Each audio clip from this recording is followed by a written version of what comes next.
আসসালামু আলাইকুম সবাইকে। প্রিয় শিক্ষার্থী বন্ধুরা, কেমন আছো সবাই? আশা করি সবাই অনেক ভালো আছো।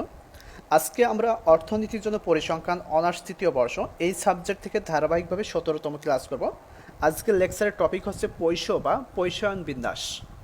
পূর্বের ক্লাসে আমরা করেছি কি দ্বিপদী বিন্যাস। আজকের ক্লাসে আমরা করবো হচ্ছে পৈশ বিন্যাস। তো পৈশ বিন্যাসের আমরা প্রথমে কিছু নিয়ম জানবো, একটা সূত্র জানবো। সেই সূত্র অনুসারে কিন্তু আমাদেরকে সবগুলো করতে হবে। তো একটা কথা বলি যে একটা অঙ্কের সাথে কিন্তু আরেকটা অঙ্ক রিলেটেড যদি তোমরা প্রথম থেকে ক্লাসগুলো করে থাকো তাহলে কিন্তু বুঝতে পারছো। যখন আমরা একদম প্রথম ক্লাসে করছিলাম ছক্কা, ছক্কার পরে কিন্তু আসছিল হচ্ছে মুদ্রা, মুদ্রার পরে আসছিল তাস, তাসের পরে আসছিল বল। তারপরে হচ্ছে তোমার সমাবেশ, বিন্যাস, গৌণিক। তারপর হচ্ছে তোমার আসছিল গাণিতিক প্রত্যাশা আসছিল। তো সেক্ষেত্রে একটার পর একটা কিন্তু রিলেটেড। তো আমরা যখন দ্বিপদী বিন্যাস করছি, দ্বিপদী বিন্যাসের নিয়মই হবে, জাস্ট হচ্ছে সূত্রটা একটু চেঞ্জ থাকবে। ওখানকার সূত্রটা আলাদা আর এই পৈশ বিন্যাসের সূত্রটা আলাদা, তাছাড়া নিয়ম একই থাকবে। তো ওই পৈশ বিন্যাসের ভিতরে একটু ব্যতিক্রম অঙ্ক আছে, তো সেইগুলো একটু খেয়াল করবে, হালকা একটু ব্যতিক্রম আছে। তো সেগুলো আমি দেখাই দেবো, সেই জায়গায় একটু মনে রাখবে। তো পৈশ বিন্যাস আগে দেখি, পৈশ বিন্যাস বলতে কি বোঝাচ্ছে। দ্বিপদী বিন্যাসে যখন চেষ্টার সংখ্যা খুব বড় হয়, অর্থাৎ এনের মান যখন অনেক বড় হয়, এনের মান হচ্ছে অসীম, ঠিক আছে? এনের মান যখন অসীম হয়, অর্থাৎ শূন্য থেকে শুরু করে অসীম পর্যন্ত, সেটা 100 হতে পারে, 1000ও হতে পারে, সেটা ঠিক আছে। এবং সফলতার সম্ভাবনা খুব ছোট হয়, অর্থাৎ সফলতা জিরো, অর্থাৎ কোনো সফলতা নেই, সফলতা p=0। এটা আমাদের নির্দিষ্ট সবগুলো অঙ্কই জিরোয় রাখতে হবে। তো সফলতার সংখ্যা খুব ছোট হয়, p=0, তখন দ্বিপদী বিন্যাসটি পৈশ বিন্যাসের রূপ ধারণ করে। কিন্তু আমরা পূর্বে যখন দ্বিপদী বিন্যাস করছিলাম তার সফলতা কী ছিল? 50, বিফলতা ছিল 50, কিন্তু এখানে সফলতা হচ্ছে 0। ওকে, এই কথাটা জাস্ট মনে রাখবে। তবে এত কিছু মনে রাখা লাগবে না, যখন আমরা প্র্যাকটিক্যালি অঙ্কগুলো দেখবো অটোমেটিক মনে চলে আসবে যে এটা কীভাবে করতে হবে। এখানে লিমিট, এই যে লিমিট বলতে কী বোঝাচ্ছে? সীমা শর্ত। তো এন সমান এই যে অসীম, দ্বিপদী বিন্যাস ইকুয়াল পৈশ বিন্যাস, ঠিক আছে? এন এর মান যখন অসীম হবে, এই যে যেটা হচ্ছে আমরা সংজ্ঞার মধ্যে দিকে আসলাম, এন এর মান হচ্ছে অসীম, তখন সেটা কী হবে? দ্বিপদী বিন্যাস থেকে পৈশ বিন্যাসে রূপান্তর হবে। আচ্ছা, আর পি শূন্য, এই যে আমরা হচ্ছে সফলতা সম্ভাবনা দেখলাম কত? পি সমান 0। আচ্ছা, এবার পৈশ বিন্যাসের সম্ভাবনা অপেক্ষক হলো, এই সূত্রটা জাস্ট আমাদের মনে রাখতেই হবে অবশ্যই অবশ্যই, কারণ এই একটা সূত্র দিয়ে আমাদেরকে যতগুলো পৈশ বিন্যাসের অঙ্ক আছে সবগুলোই সমাধান করতে হবে। প্রমাণ বলো, অঙ্ক বলো, সবগুলো একই সূত্র ব্যবহার হবে।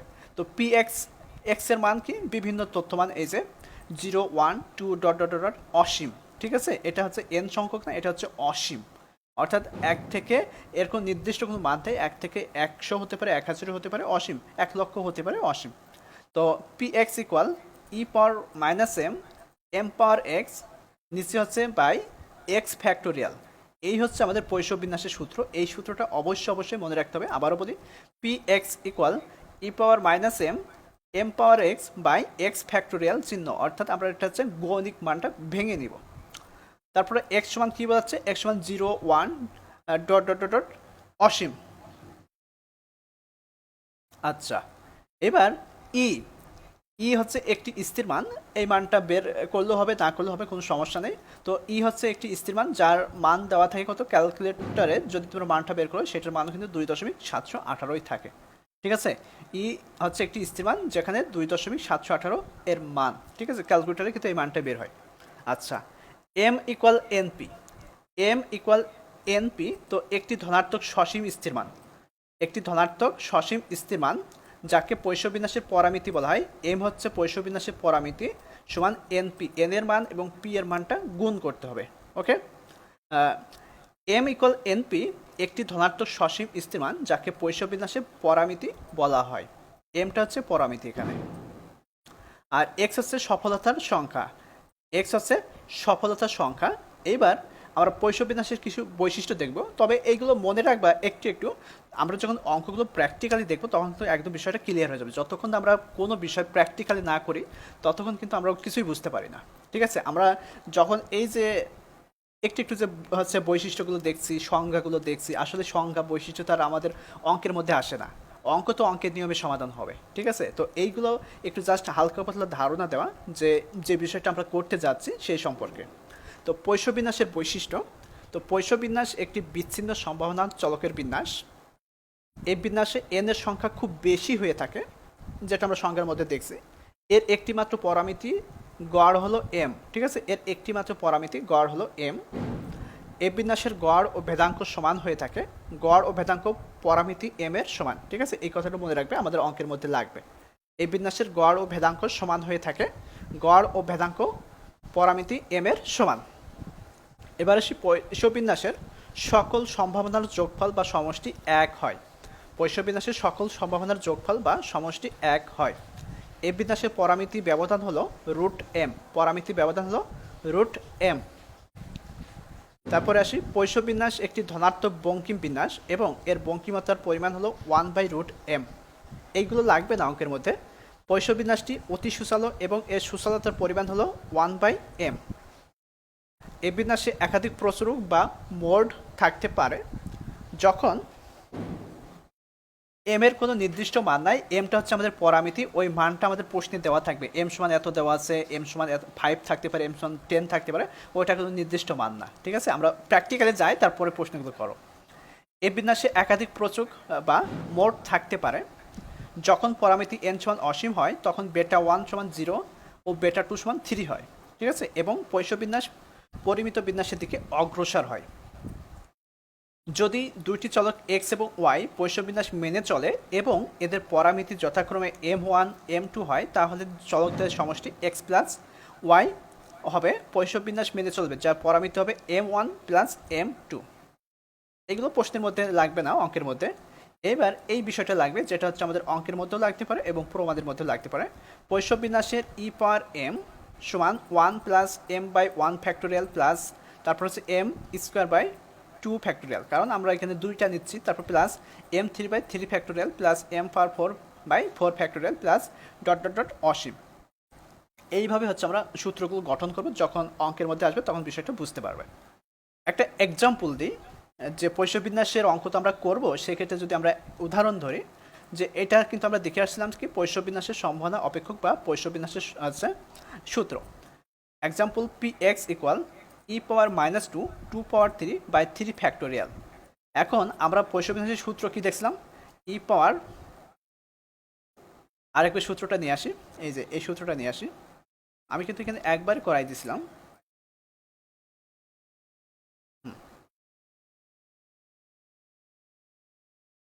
এই সূত্রটা আমরা হচ্ছে ডান পাশে রাখলাম। আচ্ছা, মনে করো এই হচ্ছে আমাদের পৈষ্য বিন্যাসের সূত্র e⁻m m⁻x/x ফ্যাক্টোরিয়াল, ঠিক আছে। তো আমরা এখানে ধরে নিলাম হচ্ছে m এর মান হচ্ছে 2, m এর মান হচ্ছে 2 আর x এর মান হচ্ছে 3। আমরা সাপোজ একটা ধরে নিলাম মানটা, সেটা হচ্ছে এখানে। তো e⁻², m যেখানে যেখানে আছে সেখানে আছে 2 বসাবো, তো সামনে কি আছে মাইনাস, তো 2, আর এখানে কি আছে m আছে না, এই যে m এর জায়গায় আবার 2 বসলাম, আর x সমান 3 ধরে নিলাম, তো x সমান 3, আর নিচে কি আছে এক্স ফ্যাক্টোরিয়াল আছে, তো নিচে আছে 3 ফ্যাক্টোরিয়াল দেবো। তো এই প্রশ্নটা এখন আমরা কী করবো, সমাধান করব। তো আমরা এটাকে ক্যালকুলেশন কীভাবে করবো একটু দেখি, আমি নিচে কিন্তু ক্যালকুলেটারের ব্যবহারটাও লিখে দিয়েছি, তো একটু খেয়াল করো। এই যে এটা কিন্তু এখন ক্যালকুলেটারে মানটা বের করবো, তো e⁻², এই মানটা আমরা কীভাবে পাবো, এই যে এখানে একটু খেয়াল করো, e⁻², তো প্রথমে হচ্ছে ক্যালকুলেটারে শিফট দিবে, শিফট দেওয়ার পর হচ্ছে ইন দিবে, ইন দিলে দেখবে হচ্ছে ই এর মানটা চলে আসবে, ই লেখাটা চলে আসবে। তোমাদের হাতে যদি ক্যালকুলেটার থাকে এটা পরীক্ষা করতে পারো। তারপরে আমাদের এখানে কি আছে -2 আছে না, ই এর পর, তখন হচ্ছে -2 দিবে। যদি +2 থাকে তাহলে +2 তো কখনোই থাকবেই না, কারণ সূত্রের মাইনাস ওইটা আমাদের, ঠিক আছে। তো তাহলে সেই মানটা আসবে 0.1353, এই মানটা চলে আসবে, ঠিক আছে। e⁻², এটাকে যদি আমরা ক্যালকুলেশন করি 0.1353, এই যে 0.1353 বসালাম। তারপরে এখানে কি অবস্থা আছে, গুণ অবস্থায় আছে, তো গুণ চিহ্ন দিব।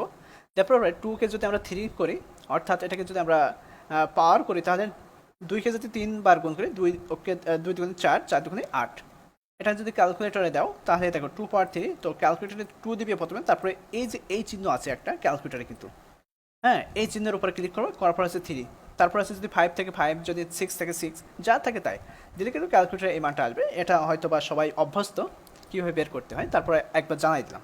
আচ্ছা, পরে 3 ফ্যাক্টোরিয়াল দেখতে পাচ্ছ, এই ফ্যাক্টোরিয়াল চিহ্নটা আমরা ক্যালকুলেটরে কীভাবে ব্যবহার করবো, 3 ফ্যাক্টোরিয়াল। তো প্রথমে হচ্ছে 3 দিব, তারপর হচ্ছে শিফট দিব, দেওয়ার পরে ক্যালকুলেটর দেখবে x⁻−1 এই চিহ্নটা আছে, এই চিহ্নটা চাপ দিলে কিন্তু আমরা এই যে 6 পাবো। তাহলে আমরা এই যে e⁻² এর মান পেলাম কত, 0.1353, আর 2 পাওয়ার 3 এর মান কত পেলাম 8, আর 3 ফ্যাক্টোরিয়ালের মান কত পেলাম 6। এখন এই মানগুলো জাস্ট আমরা এই যে সূত্রে যে মানগুলো বসাইছিলাম এখানে বসাই দেবো। তো এই পাওয়ার -2 মান হচ্ছে 0.1353 বসলাম, গুণ 2 পাওয়ার 3 8, আর 3 ফ্যাক্টোরিয়াল মান হচ্ছে 6। তো উপরে লবে যেটা আছে গুণ অবস্থায় গুণ করলাম 1.0824, নিচে 6 থাকলে এখন ভাগ করে দিলাম, দেওয়ার পরে এই যে 0.1804 পেলাম। এই হচ্ছে ক্যালকুলেটর করে নিয়ম, ঠিক আছে। অবশ্যই সূত্রটা মনে রাখতে হবে, এই সূত্রটা, কারণ এই সূত্রটাই প্রত্যেকটা অঙ্কে ব্যবহার করতে হবে। যেমন হচ্ছে দ্বিপদী বিন্যাসে দেখাইছিলাম একটা, এখানে পয়সা বিন্যাসে একটা, এই সূত্রগুলো মনে রাখতে হবে। আচ্ছা, এখন একটা নোট আছে যেখানে প্রশ্ন থাকতে পারে প্রবাবিলিটি এক্স, 4, ঠিক আছে, অর্থাৎ সম্ভাবনা হচ্ছে 4 ইকুয়াল। এখন এটাকে আমরা কীভাবে লিখতে পারি, পি ইকুয়াল এক্স ইকুয়াল 4। এই যে 4টা দেখতে পাচ্ছ এটা হচ্ছে আমাদের এক্স এর মান, তো এক্স মান 4 এইভাবে লিখতে পারি। আচ্ছা, এখন আমরা প্র্যাকটিক্যালি চলে যাই 1 নম্বর প্রশ্নে। হ্যাঁ, 1 নম্বর প্রশ্নে আসি যে পৈশব বিন্যাসের গড় হচ্ছে 3 হলে P4 সমান কত। এইটা হচ্ছে আমাদের প্রশ্ন। পৈশব বিন্যাসের গড় যদি 3 হয় তাহলে P4 কত, ঠিক আছে। অর্থাৎ আমরা কিন্তু লিখতে পারি, সমাধান দেওয়া আছে বিন্যাসের পরামিতি m সমান 3। এই যে এমটা এখন দেখতে পাচ্ছ, এম এর কোনো নির্দিষ্ট মান না, এম এর মান এই যে আমাদের এখানে দেওয়া থাকে, ওইটা হচ্ছে একটা পরামিতি, এম হচ্ছে পরামিতি, ঠিক আছে। তো পৈশব বিন্যাসের পরামিতি এম সমান কত, এই যে এখানে 3 দেওয়া আছে, 3 লিখলাম। লেখার পরে পৈশব বিন্যাসের সম্ভাবনা অপেক্ষক, এই যে সূত্রটা P X equal E power minus M power X by X factorial, এই হচ্ছে আমাদের পৈশব বিন্যাসের সম্ভাবনা অপেক্ষক বা পৈশব বিন্যাসের সূত্র। আচ্ছা, এখন এখানে কত দেওয়া আছে, P4 দেওয়া আছে। তো একটু আগে কিন্তু আমরা এইটা দিকে আসলাম, P4 যদি থাকে পি এক্স সমান 4 এইভাবে লিখতে পারি, ঠিক আছে। তো আমরা নিচের লাইনে আসি, অতএব পি এক্স, এই যে সূত্রের সাথে P X equal P x এর মান কত লিখতে পারি, 4 লিখতে পারি। লেখার পরে এই যে এই সূত্রটা এখানে হুবহু ব্যবহার করব, করার পরে আমরা কি করব, এখানে যেখানে এম আছে সেখানে আমরা হচ্ছে 3 বসাবো, যেখানে এক্স আছে সেখানে হচ্ছে আমরা 4 বসাবো। তো সূত্র ই পাওয়ার মাইনাস এম ছিল, সেখানে হচ্ছে আমরা 3 বসালাম, তারপর আবার এম এর জায়গায় 3 বসলাম, আর এক্স ছিল পাওয়ার, তো এক্স এর মান কত 4 বসলাম, নিচে আছে 4 ফ্যাক্টোরিয়াল। তো ক্যালকুলেটর ব্যবহারটা কি, ই পাওয়ার -3। তো তুমি হচ্ছে ক্যালকুলেটর কীভাবে করবে, এই যে প্রথমে কিন্তু আমি দেখাই আসলাম, ই পাওয়ার -2 থাকলে কীভাবে করতে হবে, ই পাওয়ার -3, তো শিফট ইন, তারপর হচ্ছে -3 দিলে যে মানটা আসবে এই যে এটা, প্রথমে শিফট দিবে, তারপর হচ্ছে ইন, তারপর -3 দিলে কিন্তু আমাদের মান চলে আসবে 0.04978। তারপর 3কে যদি 4 দ্বারা গুণ করা হয়, অর্থাৎ এটাকে যদি ক্যালকুলেশন করা হয় তাহলে 81 পাবো, ঠিক আছে। আর নিচে 4 ফ্যাক্টোরিয়াল, তো এই ফ্যাক্টোরিয়াল মানটা যদি ভাঙি তো আমরা হচ্ছে 24 পাবো। তো টোটালে যদি আমরা গুণ করে ভাগ করে দিই একবারে, তো 0.1681 পাবো। এই হচ্ছে আমাদের 1 নম্বর প্রশ্নের সমাধান, খুবই সিম্পল প্রশ্ন। পরেরটা দেখি, পৈশব বিন্যাসের ভেদাঙ্ক 4 হলে P5 সমান কত। একই রকম, কোনো পার্থক্য নেই, জাস্ট এম এর জায়গায় 4 লিখবো আর হচ্ছে এক্স এর জায়গায় 5 লিখবো। তো আমরা জানি কি পৈশব বিন্যাসের ভেদাঙ্ক এইটা, আর আগেরটা কি দিয়ে আসলো পৈশব বিন্যাসের গড়। তো আমরা দুইটা বিষয় কিন্তু একই জানি যে পৈশব বিন্যাসের গড় ইকুয়াল ভেদাঙ্ক, এটা আমরা কিন্তু পৈশব বিন্যাসের বৈশিষ্ট্যের মধ্যে দেখে আসছি, তাই না। তো আমরা লিখতে পারি কি, সমাধান দেওয়া আছে পৈশব বিন্যাসের পরামিতি এম সমান 4, আর পৈশব বিন্যাসের সম্ভাবনা অপেক্ষক, এই যে সূত্রটা লিখবো। লেখার পরে পি এক্স সমান কত 5 দেওয়া আছে আমাদের প্রশ্নে, যে 5, তো 5 দিলাম। নেওয়ার পর পৈশব বিন্যাসের সূত্রটা লিখলাম, লেখার পরে জাস্ট যেখানে হচ্ছে এম আছে তো এম এর মানটা বসাবো, আর যেখানে এক্স আছে এক্স এর মানটা বসাবো, দেওয়ার পর ক্যালকুলেশন করে দেবো। এই হচ্ছে আমাদের 2 নম্বর প্রশ্নের সমাধান। তো আশা করি বুঝতে পারছো, যদি বুঝতে পারো তাহলে কমেন্ট করে জানাও যে হ্যাঁ বুঝতে পারছি। একদম একই নিয়ম, এই দুইটা যদি বুঝতে পারো তার মানে সবগুলো বুঝতে পারো। এখন একটু একটু যে চেঞ্জগুলো আছে সেগুলো আমি ধরানোর চেষ্টা করবো। ক্যালকুলেটারটা অবশ্যই ঠিক করতে হবে, ক্যালকুলেটারের যে মানটা বের করতে হয় এই মানটা বারবার একটু প্র্যাকটিস করবা। এই যে এখানে কিন্তু আমি একটা প্র্যাকটিক্যালি নিয়ম দেখিয়ে দিয়েছি কিভাবে করতে হবে, এই নিয়মটা একটু ভালো করে খেয়াল করবা।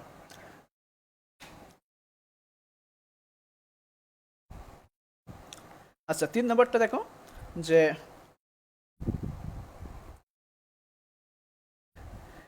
ভাই ক্যালকুলেটারে তুমি কি ক্লাসে মনোযোগ সহকারে করো না নাকি, আমি তো কিছুই বুঝি না। কারণ এখানে তো আমি বারবার বললাম যে ক্যালকুলেটারের নিয়মটা কিভাবে বের করব। এই যে দেখো ই পাওয়ার -2 আছে, তো এটাকে যদি আমরা ক্যালকুলেশন করি তাহলে এই মানটা আমরা কিভাবে পাবো। এই যে আমি এখানে ক্যালকুলেটার ব্যবহার দিয়েছি, প্রথমে ই পাওয়ার -2, প্রথমে হচ্ছে ক্যালকুলেটারে শিফট চাপ দাও, তোমার কাছে যদি ক্যালকুলেটার থেকে শিফট চাপ দাও, তারপর হচ্ছে ইন চাপ দাও, দেওয়ার পরে শিফটের পর ইন দিলে কিন্তু ই চলে আসবে, তারপরে এখানে কি আছে -2 আছে, এখন সেই জায়গায় -2 বসাই দাও। তারপরে সমান চিহ্ন চাপ দাও, দেখো যে 0.1353 চলে আসছে। এখানে যদি পাওয়ার -5 থাকতো তাহলে শিফট ইন, তারপর হচ্ছে -5 দেওয়া, তারপর যে মানটা আসবে সেটাই হয়ে গেল। তারপরে এখানে কত, 2 পাওয়ার 3, তো ক্যালকুলেটর হচ্ছে 2 দাও, তারপরে এই যে এই তীর চিহ্ন কিন্তু আছে একটা, এই চিহ্নের উপর চাপ দাও, তারপর হচ্ছে 3 দাও, এর পাওয়ার যদি 10 থাকে তো 10 দাও, দেওয়ার পরে যে মানটা আসে সেটাই।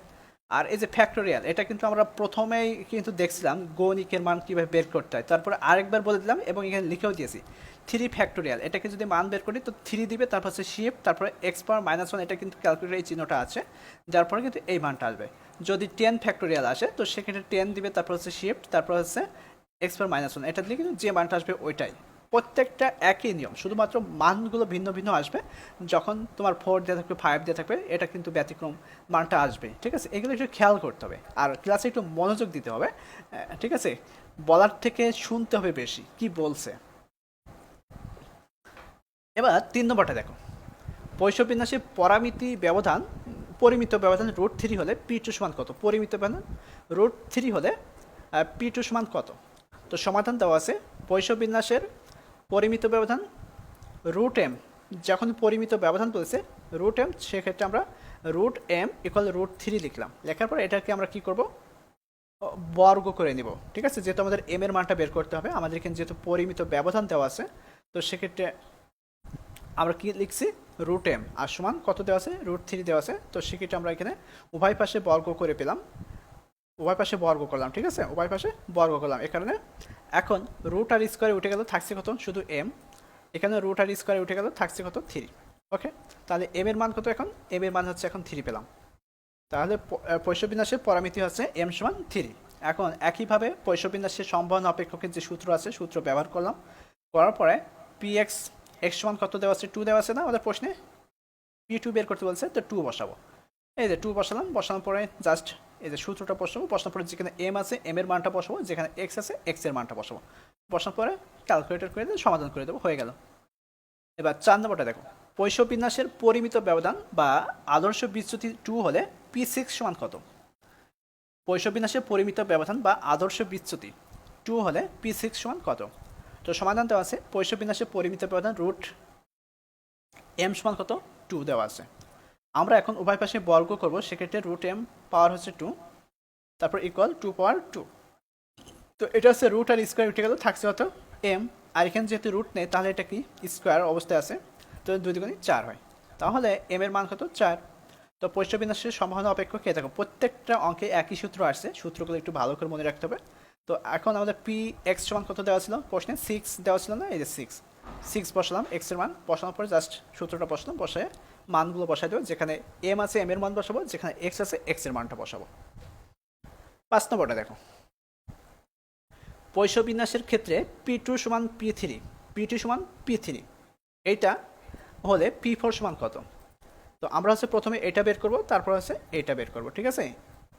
1 2 3 4 থেকে 5 নম্বরটা একটু আলাদা, সেটা হচ্ছে পৈশবিন্যাসের ক্ষেত্রে p2 সমান p3, এটা হলে p4 সমান কত? তো সমাধান দেওয়া আছে, পৈশবিন্যাসের পরামিতি m হলে পৈশবিন্যাসের সম্ভাবনা অপেক্ষক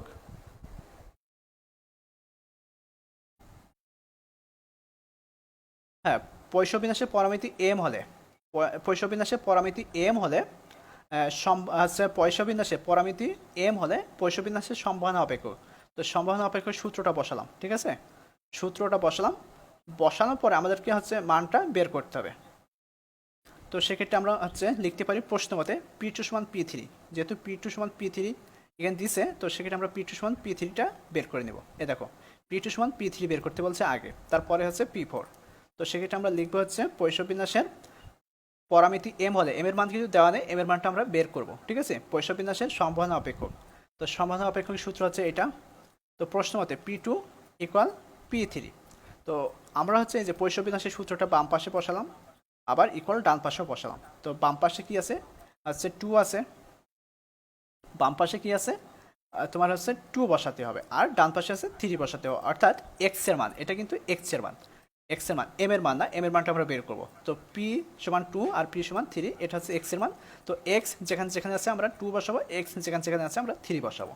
তো এখানে দেখো ই পাওয়ার মাইনাস এম এটা তো থাকবেই, তারপর এম পাওয়ার টু হলো, কারণ এম এর পাওয়ার হচ্ছে এক্স ছিল আর নিচে আছে এক্স ফ্যাক্টোরিয়াল ছিল, সেক্ষেত্রে আমরা টু বসালাম, ঠিক আছে, টু ফ্যাক্টোরিয়াল ইকুয়াল একইভাবে ই পাওয়ার মাইনাস এম, তারপর এম পাওয়ার থ্রি, নিচে আছে থ্রি ফ্যাক্টোরিয়াল বসালাম। বসানোর পরে নিচে একটু খেয়াল করো, এম স্কোয়ার, বাম পাশ থেকে কি থাকছে এম স্কোয়ার, এম স্কোয়ার, আর এখানে কি আছে এম পাওয়ার থ্রি, ঠিক আছে, এম পাওয়ার থ্রি, আর টু ফ্যাক্টোরিয়াল যদি করা হয় তাহলে টু আসে, আর থ্রিকে যদি ফ্যাক্টোরিয়াল করা হয় সিক্স, আর এই যে ই power minus M, E power minus M, এটা মনে করো যে কেটে গেল, ঠিক আছে। বাম পাশে থাকছে কত M square by two equal ডান পাশে থাকছে কত M power three by six. Okay, এবার এটাকে কি করব আড়াআড়ি গুণ করব, তো আড়াআড়ি গুণ করলে কত পাবো টু এম পাওয়ার থ্রি, তো two M power three equal six M square পেলাম। ওকে, তারপরে হচ্ছে এম পাওয়ার থ্রি আর নিচে যে এম স্কোয়ার নিয়ে আসলাম, আর ইকুয়াল ডান পাশে কি আছে সিক্স, আর এই টুটা ডান পাশে নিয়ে গেলাম, ভাগ অবস্থায় বসলো। বসানোর পরে এখানে উপরে আছে কত তিনটা এম আর নিচে আছে কয়টা দুইটা এম, যদি এটা কাটাকাটি করি তাহলে কয়টা থাকে একটা, ইকুয়াল ছয় ভাগ দুই করলে কত আসে তিন, তাহলে এম এর মান কত পেলাম এখন তিন পেলাম, ঠিক আছে, এম এর মান কিন্তু এখন তিন পেলাম। এখন পি এক্স সমান ফোর, এই যে প্রশ্নে যেটা বের করতে বলছিল আর কি, এই যে এটা এখন এই যে পি পি সমান ফোর বের করব, আর এম এর মান কত পেলাম এম এর মান হচ্ছে থ্রি পেলাম, আর এখন পি এক্স সমান ফোর বের করবো, তো এই যে সম্ভাবনা অপেক্ষার সূত্রটা বসালাম, বসানোর পরে যেখানে এক্স আছে এক্স এর মান ফোর বসলাম, যেখানে হচ্ছে এম আছে এম এর মান থ্রি বসলাম, বসানোর পরে একইভাবে ক্যালকুলেশন করে দেবো। দেখো ব্যতিক্রম ছিল কোনটুকু, এই যে এতটুকু, এম এর মানটা বের করার প্রসেসটা একটু ব্যতিক্রম ছিল, ঠিক আছে, এটা আমাদেরকে করে নিতে হবে। একটু খেয়াল করতে হবে সবগুলো যে একই নিয়মে থাকবে এমনটা না, তবে তুমি যদি প্রথমে হাঁটতে পারো তাহলে অবশ্যই দৌড়াতে পারবা। আচ্ছা, পরের ছয় নম্বরটা দেখি, পয়সা বিন্যাসের ক্ষেত্রে পি টু সমান one by two P four, এ দেখো পূর্বেটা এটা একই রকম বলে পি ফাইভ সমান কত, পাঁচ এবং ছয় একই রকম, শুধুমাত্র একটু সংখ্যা সেন্স সেগুলো একটু দেখায়। তো সমাধানটা আছে পয়সা বিন্যাসের পরামিতি এম হলে পয়সা বিন্যাসের সমাধান অপেক্ষক, এই যে বসালাম, প্রশ্ন মতে পি টু সমান one by two P four, এটা কিন্তু আমাদের আছে, এই যে P two equal one by two P four, তো আমরা হচ্ছে পয়সা বিন্যাসের সূত্রটা বসালাম equal one by two into P four আবার বসাবো, যেহেতু সেক্ষেত্রে আমরা এখানে বসালাম, তো বাম পাশে আছে যেখানে হচ্ছে এক্স আছে এক্স এসকে টু বসাবো, ডান পাশে যেখানে হচ্ছে ফোর এক্স আছে এক্স এসকে ফোর বসাবো। ওকে, আর ওয়ান বাই টু এটা কি অবস্থায় আছে সামনে গুণ অবস্থা আছে, এটা যে অবস্থা আছে এই অবস্থায় রাখলাম, রাখার পরে একই অবস্থায় E power minus M E power minus M কেটে গেল, থাকছে কত এম স্কোয়ার বাই টু, যেহেতু টুকে ফ্যাক্টোরিয়াল করে টুই পাবো, তারপর ইকুয়াল ওয়ান বাই টু থাকলো into M power four by চব্বিশ। আচ্ছা, পরবর্তী লাইনে আসি, এম স্কোয়ার বাই টু বাম পাশে যা আছে তাই থাকবে ইকুয়াল এই দুই দিয়ে যদি চব্বিশকে গুণ করা হয় তাহলে কত আসে আটচল্লিশ, আটচল্লিশ, আর উপরে এম পাওয়ার ফোর তো থাকবে, ওয়ান দিয়ে যদি এম পাওয়ার ফোরকে গুণ করা হয় তো এম পাওয়ার ফোরই থাকবে। আচ্ছা, পরবর্তী লাইনে কি করব আর গুণন করব, তো টু এম পাওয়ার ফোর, তো two M power four equal আটচল্লিশ এম স্কোয়ার, তো এম পাওয়ার ফোর নিচে আছে এম স্কোয়ার ইকুয়াল আটচল্লিশ ভাগ দুই। ওকে, তাহলে এটাকে যদি আমরা কাটাকাটি করি তাহলে উপরে দুই চারটা এম নিচে আছে দুইটা এম, তাহলে এম স্কোয়ার থাকে, আর সমান কত আটচল্লিশ ভাগ দুই চব্বিশ, তাহলে এটাকে যদি আমরা করি, এখন এম এর মান যেহেতু বের করতে হবে আমাদেরকে কি মান বের হয়েছে এম স্কোয়ার, তাহলে আমরা কি করতে পারি, এই যে বাম পাশে যে স্কোয়ারটা দেখতে পাচ্ছ ডান পাশে যখন চলে যাবে তখন হচ্ছে রুট হয়ে যাবে, ঠিক আছে, তাহলে বাম পাশে এম ইকুয়াল ডান পাশে চব্বিশকে আমরা রুট নিয়ে নেব, বাম পাশে স্কোয়ার ডান পাশে গেলে হবে কত রুট। ওকে, তো এম ইকুয়াল চব্বিশকে যদি আমরা রুট করি তাহলে 4.898 পাবো, 4.898, অথবা এম সমান কত পেলাম ফাইভ, আর আমাদের প্রশ্নে এখন ডান পাশে কি বের করতে বলছে, হলে পি ফাইভ সমান কত এটা বের করতে বলছে, তো পূর্বে আর এটা একই রকম প্রসেস, তো আমরা হচ্ছে এখন এক্স সমান ফাইভ ধরবো, ধরার পরে এই যে এই মানটা নিব, নেওয়ার পরে এই যে বসাই দিলাম, হয়ে গেল। এই হচ্ছে আমাদের 6টা প্রশ্নের সমাধান। তো আশা করি এটা বুঝতে পারছো, যদি কোনো অসুবিধা হয় তাহলে সেটাও বলো, আর যদি না থাকে তাহলে সেটাও বলো, বোঝা যায় কিনা।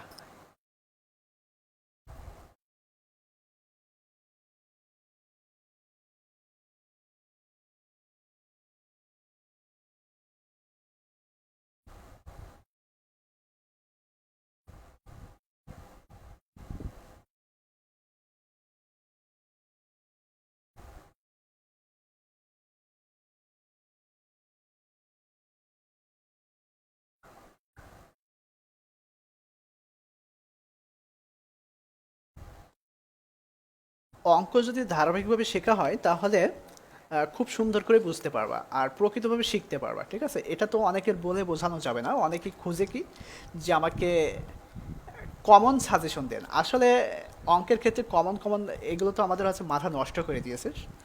তো কমন খুঁজতে যাবা না, প্রকৃতভাবে শেখার চেষ্টা করো। যেহেতু তোমাদের লাস্ট টাইমে চলে আসছো, প্রথম ইয়ার থেকে যদি প্রকৃতভাবে শিখতে, সেটা ধরে রাখতে পারতে, প্লাস সেগুলো কাজেও লাগাতে পারতে। তো থার্ড ইয়ার যেহেতু অবশ্যই 3টা বই শেষ করে আসছো, ফার্স্ট ইয়ারে 2টা, সেকেন্ড ইয়ারে একটা গণিত, আর এটা তোমাদের শেষ গণিত। আর ফাইনাল ইয়ারে আছে একটা আধটু আছে, না করলেও সমস্যা নেই।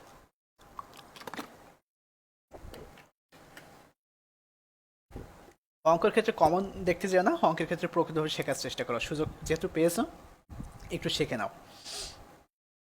7 নম্বরটা দেখি, যে পৈষ্য বিন্যাসের ক্ষেত্রে P3 = P4 হলে পরামিতি, গড়, ভেদাঙ্ক এবং আদর্শ বিচ্যুতি নির্ণয় করো। ঠিক আছে, তো প্রশ্নটা থেকে ঘাবড়ায় যাওয়ার কোনো কারণ নেই, সবগুলো লাস্টে এক কথার উত্তর। তো পৈষ্য বিন্যাসের ক্ষেত্রে P3 = P4 হলে পরামিতি, গড়, ভেদাঙ্ক এবং আদর্শ বিচ্যুতি নির্ণয় করো। তো সমাধান দেওয়া আছে, পৈষ্য বিন্যাসের পরামিতি m হলে পৈষ্য বিন্যাসের সম্ভাবনা অপেক্ষক সূত্রটা বসালাম। তো প্রশ্ন মতে P3 = P4, তো একইভাবে সমাধান হবে। যেখানে এক্স আছে, এক্স এর জায়গায় 3 বসাবো, যেখানে হচ্ছে এক্স আছে সেখানে হচ্ছে 4 বসাবো। বসানোর পরে m3/6 পেলাম ইকুয়াল m4/24 পেলাম। তো আর গুণন করলাম 6m/4 ইকুয়াল 24m/3। তো m4 নিচে আছে m3 ইকুয়াল 24/6। তো m সমান কত পেলাম? 4 পেলাম। আর আমাদেরকে বের করতে বলছে কি? পরামিতি, গড়, ভেদাঙ্ক এবং আদর্শ বিচ্যুতি নির্ণয় করো, এইগুলো। ঠিক আছে, তো অর্থাৎ পৈষ্য বিন্যাসের পরামিতি m সমান কত পেলাম? m সমান কত? এই যে 4 পেলাম। ঠিক আছে, 4। পৈষ্য বিন্যাসের গড় m সমান কত? 4, এটা কিন্তু আমরা জানি। পৈষ্য বিন্যাসের ভেদাঙ্ক m সমান 4, কারণ আমরা জানি কি পৈষ্য বিন্যাসের গড় ইকুয়াল পৈষ্য বিন্যাসের ভেদাঙ্ক, পৈষ্য বিন্যাসের পরামিতি, সবগুলো কিন্তু একই। এবার পৈষ্য বিন্যাসের আদর্শ বিচ্যুতি। ঠিক আছে, আদর্শ বিচ্যুতি বা পরিমিত ব্যবধান। তো সেক্ষেত্রে পৈষ্য বিন্যাসের আদর্শ বিচ্যুতি কি হবে? উভয় পাশে আমরা রুট করব বা বর্গ করব। তো রুট m ইকুয়াল এই যে 4 আছে না, √4। তো এখন এটাকে যদি আমরা বর্গ করি তাহলে কিন্তু হচ্ছে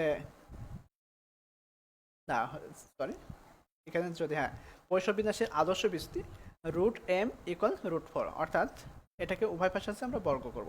ঠিক আছে, তো √m সমান হচ্ছে আমরা m লিখবো, m লিখলাম সমান, এখন 4কে যদি রুট করি তাহলে কত থাকে? 2 থাকে। 4কে যদি আমরা রুট করি তাহলে কত হবে? 2 হবে। ঠিক আছে, তাহলে দেখো পৈষ্য বিন্যাসের পরামিতি m সমান 4, পৈষ্য বিন্যাসের গড় m সমান 4, পৈষ্য বিন্যাসের ভেদাঙ্ক m সমান 4 এবং পৈষ্য বিন্যাসের আদর্শ বিচ্যুতি।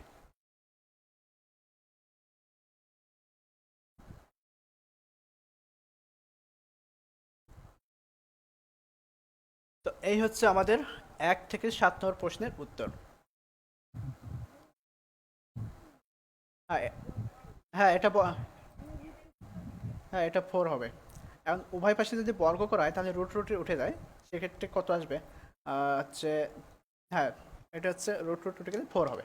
সবগুলো কিন্তু একই মান আসবে। ঠিক আছে, তো পৈষ্য বিন্যাসের পরামিতি m সমান 4, পৈষ্য বিন্যাসের হচ্ছে গড় m সমান 4, পৈষ্য বিন্যাসের ভেদাঙ্ক m সমান 4 এবং পৈষ্য বিন্যাসের আদর্শ বিচ্যুতি সেটা হচ্ছে সমান 4, সবগুলো একই মান আসবে। আচ্ছা, এবার 8 নম্বর প্রশ্নটা দেখো, একটু ব্যতিক্রম। ঠিক আছে, আমরা কমপক্ষে এবং বড় জোরের নিয়মই করব, কিন্তু একটি ব্যতিক্রম, সেটা একটু চিহ্নের দিকে আমাদেরকে খেয়াল করতে হবে। 8 নম্বরটা দেখো, যে পৈষ্য বিন্যাসের ক্ষেত্রে p(x=1) দেওয়া আছে ইকুয়াল p(x=2), এইটা x সমান 1 এবং x সমান 2 হলে 1 নম্বর প্রশ্ন কি বলছে? px সমান 3। 1 নম্বর প্রশ্ন বলছে কি px সমান 1, সরাসরি যে নিয়মটা আছে সেটা বের করব। তারপরে p(x>4, এখানে গ্রেটার দ্যান অর ইকুয়াল নেই, এখানে গ্রেটার দ্যান অর 4, অর্থাৎ এক্সটা বড়, 4টা কি ছোট। তারপরে p(x>4, অর্থাৎ এক্সটা ছোট, 4টা বড়। নির্ণয় করো। 2017 সালে প্রশ্নটা আসছে। ঠিক আছে, তো 2017 সালে এই প্রশ্নটা আসছে। তো এটা কিভাবে সমাধান করব? তো আমরা সরাসরি চলে যাই। সমাধান দেওয়া আছে, পৈষ্য বিন্যাসের পরামিতি m হলে পৈষ্য বিন্যাসের সম্ভাবনা অপেক্ষক, এই যে সূত্রটা বসালাম। প্রশ্ন মতে আমাদেরকে প্রথমে যে বিষয়টা বের করতে, p(x=1), p equal P x সমান 2, এটা বের করতে হবে। তো 1 2 দিলাম, নেওয়ার পর উভয় পাশে সূত্রটা বসালাম, ঠিক আছে, উভয় পাশে সূত্রটা বসানোর পরে এখানে থাকছে কত, এম পাওয়ার 1 মানে কি এম একটাই, ঠিক আছে, আর নিচে 1কে যদি ফ্যাক্টোরিয়াল করি তো 1ই আসবে, ইকুয়াল এম স্কোয়ার, আর নিচে আছে 2কে যদি ফ্যাক্টোরিয়াল করি তো 2ই থাকবে। তো এম স্কোয়ার ইকুয়াল 2m, বা এম স্কোয়ার বা এম ইকুয়াল 2, অর্থাৎ এম সমান কত পেলাম, 2 পেলাম। এই হচ্ছে এম এর মান বের করে নিলাম। এখন আমরা সরাসরি 1 নম্বর 2 নম্বর 3 নম্বর প্রশ্নে চলে যাই। পি এক্স সমান 1, ঠিক আছে, এক্স সমান 1 বের করবো, সেটা কি সরাসরি যে নিয়মটা আছে সেই নিয়মটা ব্যবহার করব। তো পি এক্স এক্স ইকুয়াল 1, তো সূত্রটা বসালাম পরিসর বিন্যাসের, তারপরে যেখানে এক্স আছে এক্স এর জায়গায় 1 বসাবো, বসাই ক্যালকুলেশন করে দেবো, দিলাম, হয়ে যাবে। এখন ব্যতিক্রম টাইপ সেটা কি, সেটা হচ্ছে 2 আর 3 নম্বর, ঠিক আছে। তো সেটা দেখি, এখানে দেখলে বুঝতে পারবা আমরা পূর্বে যা করে আসছি তার থেকে এই যে পরিসর বিন্যাসে একটু ব্যতিক্রম, সেটা হচ্ছে P x greater than 4, P x greater than 4। তো সেক্ষেত্রে এখন এই যে নিচে যে সূত্রটা ব্যবহার করছি, নিশ্চয়ই দেখেই বুঝতে পারছো যে এটা কোন সূত্র আমরা ব্যবহার করছি, কমপক্ষের যে নিয়মটা আছে সেই নিয়মটা কিন্তু আমরা এখানে ব্যবহার করছি, দেখে ঠিক পাচ্ছ তাই না। তবে কমপক্ষের নিয়ম অনুসারে আমরা জানতাম কি, যে যদি 4টে বলতো তাহলে আমরা 4 পর্যন্ত আসবো না, 4-এর নিচে থাকবো, কিন্তু 0 থেকে শুরু করব, তাই না, এটাই তো জানতাম, P0 P1 P2 P3 এই পর্যন্ত আসবো। কিন্তু সেটার চিহ্ন কি ছিল, চিহ্নটা ছিল এইরকম যে এখানে কিন্তু শুধু আছে এক্স গ্রেটার দ্যান 4, অর্থাৎ 4টা হচ্ছে এক্স এর ছোট, এক্স এর থেকে ছোট। আর পূর্বে আমরা করছিলাম কি, যে এইরকম, যে একটু দেখাই, এক্স, বিষয়টা ক্লিয়ার হওয়া ভালো, কারণ নাহলে সমস্যায় পড়ে যাবা, যে অনেকের ভিতরে আসতে পারে যে আমরা কমপক্ষে নেমে এটা করলাম কিন্তু এটা কেন ভিন্ন হচ্ছে। এটা একটু মনে রাখবে যে আমার টপিকটা করছে হচ্ছে পৈষ্য বিন্যাস, প্রত্যেকটা প্রশ্ন তো দেওয়াই আছে পৈষ্য বিন্যাস। এটা পূর্বে কিন্তু ছিল এইটা যখন ছিল এক্স গ্রেটার দ্যান আর ইকুয়াল 4, অর্থাৎ এক্স এর মান 4 অপেক্ষা ছোট বা সমান, এটা ছিল, ঠিক আছে। আর এখানে কি, এক্স এর মান অবশ্যই 4 থেকে বড়, অবশ্যই 4 থেকে বড়। এই দুইটা পার্থক্য একটু বোঝার চেষ্টা করো, ঠিক আছে। এখানে এক্স গ্রেটার দ্যান 4, অর্থাৎ আমরা এই যে কমপক্ষে যে নিয়মটা ব্যবহার করছি, যে 1 মাইনাস এক্স সমান কি জানি, 0 1 2 3 4, তো সেক্ষেত্রে x equal 0 plus probability x equal 1 plus probability x equal 2 plus x 3, এই পর্যন্ত আসলে কিন্তু আমাদের কমপক্ষে নিয়মটা শেষ হতো। সেটা কি থাকলে, সেটা যদি এক্স গ্রেটার দ্যান আর ইকুয়াল 4 এটা থাকতো, ঠিক আছে। আর যেহেতু এটা নেই, সেক্ষেত্রে আমরা এখানে এই যে 4 আছে না, 4 পর্যন্তই যাব, এই কথাটা মনে রাখবা, ঠিক আছে। 4 পর্যন্ত কিন্তু আমাদেরকে যেতে হবে, কমপক্ষে সূত্র ব্যবহার হবে, কিন্তু আমাদেরকে 4 পর্যন্ত যেতে হবে। যদি 5 বলতো তাহলে আমরা 5 পর্যন্তই যাব, যদি 2 বলে তাহলে আমরা 0 থেকে 2 পর্যন্তই যাব, ঠিক আছে, যদি যখন এক্স গ্রেটার দ্যান 4 থাকবে। আর যখন এক্স গ্রেটার দ্যান আর ইকুয়াল 4 থাকবে, প্রশ্নে যদি দেওয়া থাকে, যদি মান দেওয়া না থাকে, যদি হচ্ছে বাংলায় দেওয়া থাকে যে কমপক্ষে এত, কমপক্ষে হচ্ছে 3টি হওয়ার সম্ভাবনা কত, ঠিক আছে, তো সেক্ষেত্রে আমরা কমপক্ষে যখন 3টি বলবো তখন কিন্তু আমরা এই যে এই পর্যন্ত আসবো, যখন বাংলায় দেওয়া থাকবে। আর যখন তোমার এই যে প্রতীক আকারে দেওয়া থাকবে এইভাবে, তখন কিন্তু আমাদের কমপক্ষে নিয়মের সমাধান করতে হবে, কিন্তু যে কয় দেওয়া থাকবে, যদি 4 থাকে 4 পর্যন্ত কিন্তু যেতে হবে 0 থেকে শুরু করে, যদি 3 থাকে 3 থেকে শুরু করতে হবে, ঠিক আছে। আর যদি এইভাবে যখন গঠন করবো, কখন, যখন বাংলায় প্রশ্নগুলো দেওয়া থাকবে, এগুলো তো প্রতীক আকারে দেওয়াই আছে, ঠিক আছে, প্রতীক আকারে যখন দেওয়া থাকবে তখন কিন্তু আমাদেরকে এইভাবে সমাধানটা করতে হবে, অর্থাৎ 4 পর্যন্ত যেতে হবে, এটাও কিন্তু 4 পর্যন্ত যেতে হবে। আচ্ছা, এবার আসি, এখন কি করব, এই যে সূত্রগুলো দেখতে পাচ্ছ, প্রত্যেকটা সূত্র 1 মাইনাস 7 ব্র্যাকেট শুরু করবো, এই যে পৈষ্য বিন্যাসের যে সূত্রটা আছে সূত্রটা বসাবো, যেখানে এক্স আছে এক্স এর জায়গায় এক্স এর মানটা বসাবো। আর এম সমান কত পেলাম, এম সমান এই যে মানটা পেলাম আর কি, এম সমান 2, তো এম এর জায়গায় 2 বসাবো, আর এক্স এর জায়গায় এক্স এর মান বসাবো, প্রত্যেকটা একই রকম, মাঝে শুধু প্লাস হবে, ঠিক আছে। প্রত্যেকটা হচ্ছে আমরা মানটা বের করে নেব, ক্যালকুলেশন করে নিলাম, নেওয়ার পরে এই যে 1 মাইনাস, প্রত্যেকটা ক্যালকুলেশন ঠিক রাখবা, কারণ এইগুলো বেশি ভুল হয় ক্যালকুলেশনে, ঠিক আছে, ছোট ছোট বিষয় ক্যালকুলেশনে ভুল হয়। এই হচ্ছে আমাদের 2 নম্বর প্রশ্নের সমাধান।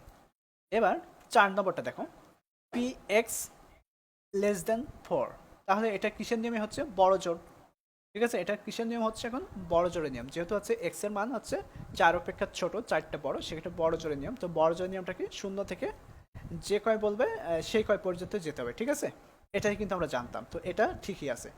বড় জোরের যে নিয়মটা আছে, এই যে পি এক্স এক্স এর মান আছে লেস দেন 4, তো আমরা হচ্ছে 0 থেকে শুরু করবো, 1 2 3 4 পর্যন্তই যাব, এটা কিন্তু আমাদের বড়জোর যে নিয়মটা আছে ওইটা ঠিক আছে, কিন্তু কমপক্ষে যে নিয়মটা আছে এটা যখন এই যে এক্স গ্রেটার দ্যান 4 আসবে তখন কিন্তু আমরা 4 পর্যন্তই যাব, আর যখন এক্স গ্রেটার দ্যান আর ইকুয়াল 4 আসবে তখন কিন্তু আমরা এই 3 পর্যন্ত যাব। আর বড়জোরের ক্ষেত্রে যখন এক্স লেস দ্যান আর আছে ইকুয়াল 4 তখন কিন্তু আমরা 4 পর্যন্ত যেতাম। এই বিষয়টা একটু মনে রাখবা, এখানে একটু ব্যতিক্রম আছে। তো একইভাবে আমরা সূত্রটা ব্যবহার করব, 0 1 2 3 4 করলাম, করার পরে জাস্ট কী করবো, মানগুলো বের করে দেবো, হয়ে যাবে। এই হচ্ছে আমাদের 8 নম্বর প্রশ্নের সমাধান। তো 8 9 একই রকম, সেটা হচ্ছে পৈশবিন্যাসের ক্ষেত্রে পি এক্স ইকুয়াল 4 এবং পি এক্স ইকুয়াল 5 হলে পি এক্স ওয়ান 0 অর্থাৎ 0 মান নেব, তারপর হচ্ছে পি এক্স গ্রেটার দ্যান 2, তারপর এক্স লেস দ্যান 2 নির্ণয় করো। ওকে, তো 8 এবং 9 কোনো পার্থক্য নেই, একই রকম দেওয়া আছে। পৈশবিন্যাসের পরামিতি এম হলে পৈশবিন্যাসের সম্ভাবনা অপেক্ষক বসালাম, বসানোর পরে প্রশ্ন মতে এই যে P x one 4 P x one 5, তো উভয় পাশে আমরা 4 এবং 5 নিলাম এক্সের জায়গায়, নেওয়ার পরে এম এর মান কত পেলাম 5। আর 1 নম্বর প্রশ্নে এক্স ইকুয়াল 0 দেওয়া ছিল, তো আমরা এই যে পৈশবিন্যাস অপেক্ষকের সূত্রটা বসালাম, বসানোর পরে এক্স যেখানে আছে সেখানে আছে 0 নিব, নেওয়ার পরে এই মানটা পেলাম। তারপর এখানে দেখো পি এক্স গ্রেটার দ্যান 2 অর্থাৎ এক্স এর মান 2 অপেক্ষা বড়, সেক্ষেত্রে x 0 plus x 1 plus x 2 দিলাম, নেওয়ার পর কমপক্ষে যে নিয়মটা আছে সেই নিয়মটা আমরা ব্যবহার করলাম। ওকে, তারপর পি এক্স লেস দ্যান 2, তো সেক্ষেত্রে বড় যে নিয়মটা আছে 0 1 2 ব্যবহার করলাম। তারপর এই হচ্ছে আমাদের 9 নম্বর প্রশ্নের সমাধান। তো 8 9 এই দুইটা বিষয়কে আমি ক্লিয়ার করতে পারছি। একটু যে ব্যতিক্রমটা আছে বড়জোরের ক্ষেত্রে ঠিকই আছে, কিন্তু যখন হচ্ছে কমপক্ষে বা অন্তত পক্ষে, সেটা কিন্তু তোমাকে যখন এইভাবে প্রতীক সরাসরি দেওয়া থাকবে প্রশ্নে, প্রশ্নটা যেভাবে আছে এইভাবে যদি দেওয়া থাকে তাহলে অবশ্যই তোমাকে এই যে এক্স গ্রেটার দ্যান 3 আছে 3 পর্যন্ত যেতে হবে কমপক্ষের নিয়মে। আর যখনই গ্রেটার দ্যান আর ইকুয়াল লেস দ্যান আর ইকুয়াল থাকবে তখন কিন্তু আমরা 3 পর্যন্ত যেতে পারবো না, 0 থেকে 2 পর্যন্ত যাব কমপক্ষে যে প্রকৃত যে নিয়মটা আছে। বিষয়টা কি ক্লিয়ার করতে পারছি? একটু জানাও।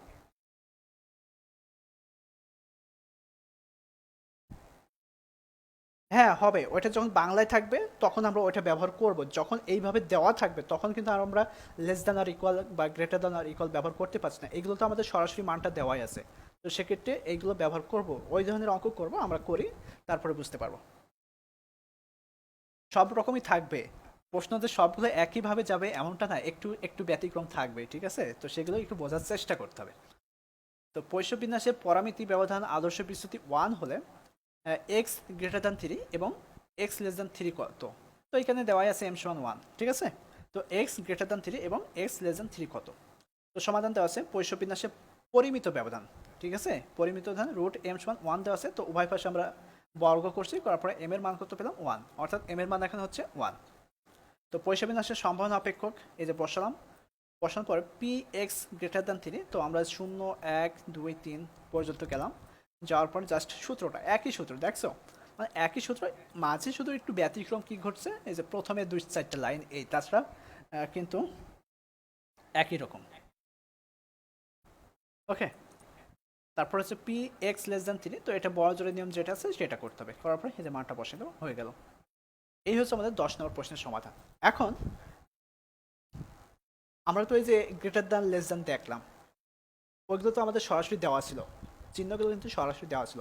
এখন আমরা কিছু দেখবো হচ্ছে তোমার বাংলায় দেওয়া থাকে, সেগুলো হচ্ছে আমরা কীভাবে কম পাখি নিয়মে করবো, কীভাবে বড় জোরে নিয়মে করবো, এটা কিন্তু আমরা পূর্বে যে নিয়মে করছিলাম আর কি, তোমার হচ্ছে বল তাসের ভিতরে যে নিয়মে করছিলাম, তারপর হচ্ছে দ্বিপদী বিন্যাসের ভিতরে যেভাবে করছিলাম ওই নিয়মে আসবে। তো 11 নম্বরটা দেখো, কোনো কারখানার উৎপাদিত দ্রব্যের 1% খারাপ, 100টি দ্রব্যের একটি থলি তৈরি করা হলো, থলির মধ্যে সবকটি ভালো দ্রব্য, বড় জোর 2টি দ্রব্য খারাপ, ঠিক আছে?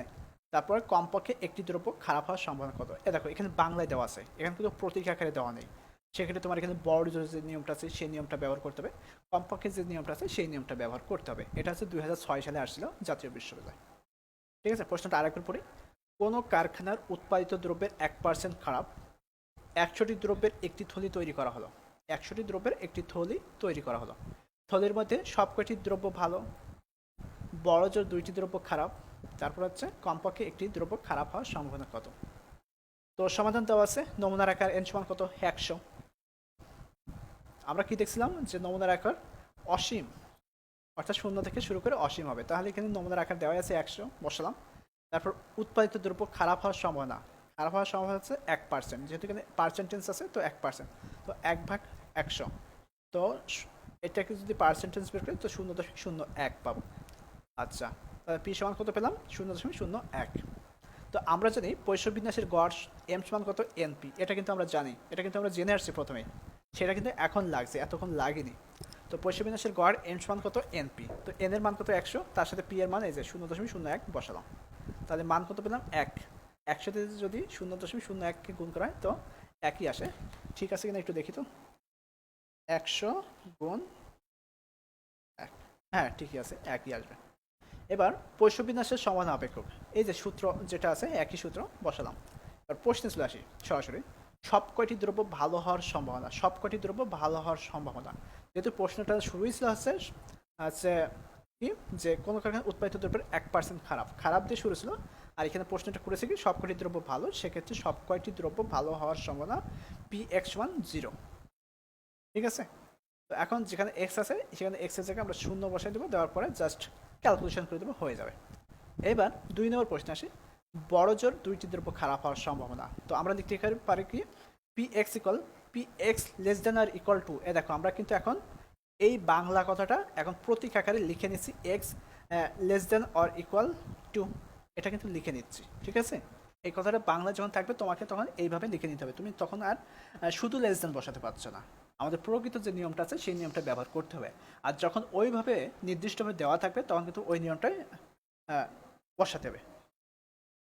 আচ্ছা, তাহলে আমরা এখন বড় জোড়ের নিয়ম 0, 1, 2 বসালাম। বসানোর পরে এই যে যেখানে 0 আছে 0, যেখানে 1 আছে 1, যেখানে আছে 2 আছে 2 বসালাম। আচ্ছা, এখন ক্যালকুলেশন করে দেবো, হয়ে যাবে। এবার 3 নম্বরটা থেকে কমপক্ষে একটি দ্রব্য খারাপ হওয়ার সম্ভাবনা, কমপক্ষে একটি দ্রব্য খারাপ হওয়ার সম্ভাবনা। তো সেক্ষেত্রে আমরা কমপক্ষে সূত্রটা ব্যবহার করবো কি, P(x)≥1।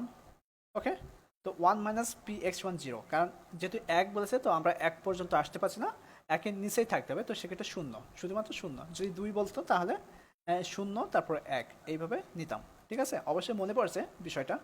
তো এখানে জাস্ট কী করবো, এক্স থেকে 0 বসাই দেবো, ক্যালকুলেশন করে দেবো, হয়ে যাবে। এই হচ্ছে আমাদের 11 নম্বর প্রশ্নের সমাধান। হ্যাঁ, এগুলো কি আমি বোঝাতে পারছি? একটু জানাও।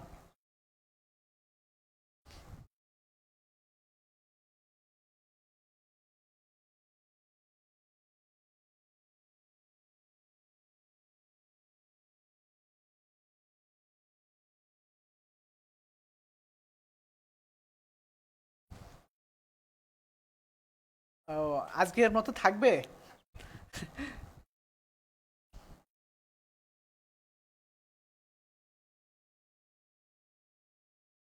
তাহলে 11টায় থাক, এখন তোমাদের উপরে সবকিছু নির্ভর করছে। ঠিক আছে, কারণ অলরেডি কিন্তু আমরা হচ্ছে 11টা প্রশ্নের সমাধান করছি, তো আজকের মতো এই পর্যন্তই থাক। তো সবসময় বলবো, যেহেতু তোমরা একদিন করে সময় পাও, আজকে তো যাচ্ছে, কালকে দিন সময় পাবে এবং পরশু দিন রাত পর্যন্ত পাচ্ছ। ঠিক আছে, তো এগুলো যতটা সম্ভব খাতায় প্র্যাকটিস করার চেষ্টা করবা, যেটা না হবে সেটা বারবার একটু প্র্যাকটিস করবা। ঠিক আছে, তো সেক্ষেত্রে কী হবে, অঙ্কগুলো খুব আয়ত্তে চলে আসবে। আর যদি প্র্যাকটিস না করো, শুধু শুধু চোখ দিয়ে দেখিয়ে রাখো, তাহলে কিন্তু অঙ্কগুলো মনে রাখতে পারবে না। তোমাকে হচ্ছে প্র্যাকটিস করতে করতে কলমের আগায় নিয়ে আসতে হবে। ঠিক আছে, তো সেক্ষেত্রে আজকে এই পর্যন্তই থাকবে। তবে যদি কোনো অসুবিধা হয়ে থাকে তাহলে অবশ্যই জানাবা যে এখানে একটু অসুবিধা আছে। আর ভিতরে যদি কোনো ক্যালকুলেশন জনিত সমস্যা থেকে থাকে, দেখা যাচ্ছে ক্যালকুলেশন সমস্যা থাকতেই পারে, যেহেতু টাইপিং করছি ক্যালকুলেশন করছি, ভুল হতেই পারে। তো সেগুলো একটু দেখা যাচ্ছে মেসেঞ্জার গ্রুপে জানাই দিলে এখানে একটু ভুল আছে স্ক্রিনশট দিয়ে, তাহলে দেখা যাচ্ছে পরবর্তী সেটা আমি সংশোধন করে নিতে পারবো। আর যদি না জানাও তাহলে তো কিন্তু সেটা আর পারবো না। ঠিক আছে, আমার একার চোখে কিন্তু এটা ভুলগুলো দেখা সম্ভব না। এখন সবার চোখ দিয়ে দেখলে হয়তো বা ভুলটা চোখে পড়বে তাড়াতাড়ি। ঠিক আছে, তবে নিয়মিত প্র্যাকটিস করো। তো এইভাবে যদি সিরিয়াল অনুযায়ী করতে থাকো, আশা করি কোথাও বাদবে না, অঙ্কগুলো মনে রাখতে পারবা, প্লাস বেশ ভালোই করতে পারবা। ঠিক আছে, যদি নিয়মিত প্র্যাকটিস করো।